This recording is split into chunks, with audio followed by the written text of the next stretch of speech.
Il-programm ta' ċittadinanza ta' Malta ġie ikklassifikat bħala wieħed mill-aqwa programmi ta' ċittadinanza b'investiment fl-industrija.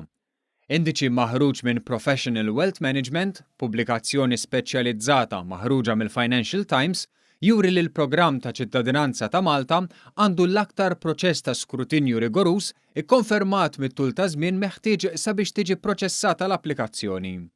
L-indiċi jikkonferma wkoll li l-applikanti jridu jagħmlu l-ogħla kontribuzzjoni f'termini ta' fondi li jirċievi l-pajjiż b'mod dirett imqabbel ma' pajjiżi oħra li jagħtu ċittadinanza suġġett għal xiri ta' proprjetà jew investimenti li jibqgħu fil-pussess tal-applikanti. Dan l-indiċi jikkonferma li għall-kuntrarju ta' pajjiżi oħra, Malta teżiġi li applikanti jrid ikollhom status ta' residenza u jqattaw xi żmien jgħixu Malta. Dan jagħmilha aktar diffiċli għall-applikanti sabiex jieħdu ċ-ċittadinanza Maltija. Fl-istess waqt l-Aġenzija li tamministra l-programm ta' ċittadinanza b'investiment ta' Malta kisbet punti għoljin għal mod kif tmexxi l-proċess ta' evalwazzjoni li huwa fost l-aqwa fl-industrija.